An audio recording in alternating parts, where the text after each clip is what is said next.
ગત 18 સપ્ટેમ્બરના રોજ કેન્દ્ર સરકાર દ્વારા ઇકો સેન્સિટિવ ઝોન બાબતે એક ગેજેટ બહાર પાડવામાં આવ્યું છે. ઇકો સેન્સિટિવ ઝોનનો કાયદો ગીર સોમનાથ જિલ્લો, જુનાગઢ જિલ્લો અને અમરેલી જિલ્લાના ગીર નજીક આવતા 196 જેટલા ગામડાઓ માટે અને એમના લોકો માટે ખતરારૂપ છે. કારણ કે આ ગેજેટનું અધ્યયન કરતા પ્રારંભિક બેઝ ઉપર ગીરના લોકોને ક્યાંય ફાયદો થતો હોય અથવા ગીરના લોકોનું હિત સચવાતું હોય એવું ક્યાંય દેખાઈ આવતું નથી. કારણ કે ગીરના લોકોની અને ગીરની આજુબાજુના વિસ્તારના લોકોની માગણી હતી કે મિનિમમ 500 મીટર અથવા વધારેમાં વધારે 1 કિલોમીટર સુધીનો જેમને ઇકો સેન્સિટિવ ઝોન આપવામાં આવે. પરંતુ આ ગેજેટની અંદર મિનિમમ 2.78 કિલોમીટર અને મેક્સિમમ 9.50 કિલોમીટર સુધીનો ઇકો સેન્સિટિવ ઝોનની રેન્જ બતાવવામાં આવી છે. સાથે સાથે 2016માં જ્યારે આ કાયદો આવેલો ત્યારે પણ મિનિમમ 500 મીટર અને મેક્સિમમ 10 કિલોમીટરની રેન્જ હતી. તો આ રેન્જ ઘટવી જોઈએ. એ ઘટવાની જગ્યાએ ઇકો સેન્સિટિવ ઝોનની રેન્જ વધી છે.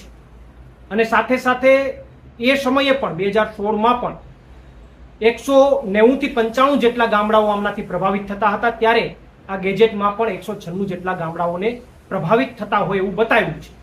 મતલબ કે ગીરના અને ગીરની આજુબાજુના વિસ્તારના લોકો, ગીર સોમનાથ, અમરેલી અને જુનાગઢના લોકોને સીધો કોઈ ફાયદો થતો હોય આ કાયદાથી એવું દેખાઈ આવતું નથી.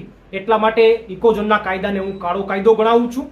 અને સાથે સાથે આ કાયદો એટલા માટે લાવવામાં આવ્યો છે કે ગીરની નજીકના વિસ્તારોમાં જે નાના મોટા હોમસ્ટે ચાલે છે, નાના લોકો રોજગારી મેળવે છે, એમને ખતમ કરી, એમના ધંધાને ખતમ કરી અને મોટા રોકાણકારો અને મોટા નેતાઓ પોતાની મોટી હોટલો બહાર ખોલી અને ધંધો કરવા માંગે છે અને નાના લોકોનું સામ્રાજ્ય ખતમ કરવા માંગે છે. સાથે સાથે એમની જે હદ દિશા છે એમાં રેખાંશ અને અક્ષાંશની જે કંઈ પણ ભેદ છે, જે એની કંઈ જાદુ છે, એમાં પણ ઘણા બધા નેતાઓ કદાચ પોતાના ધંધાઓને, પોતાની જમીનોને, પોતાના રિસોર્ટોને બહાર કાઢ્યા છે એવી વાતો આવે છે.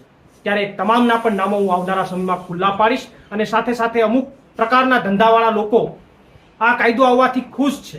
એનો સીધો મતલબ એ થાય છે કે એમને ફાયદો થયો છે, કાં તો એ નીકળી ગયા છે આ ઇકો ઝોનના કાયદાની બહાર સેટિંગો મારીને, પોતાની લાગવકો ચલાવીને, અને સામાન્ય ખેડૂતોને અને સામાન્ય જનતાને આ કાયદાની ભરડામાં લઈ લીધી છે. એનો સીધો મતલબ એ થાય છે. એટલે આવનારા સમયની અંદર આ તમામ બાબતોને લઈને ખુલ્લા પાડીશું અને ખેડૂતો માટે આવનારા સમયમાં એની સાથે ખંભેથી ખંભો મિલાવીને ક્યાંય લડત લડવી પડે તો ચોક્કસથી અમે લડત લડીશું.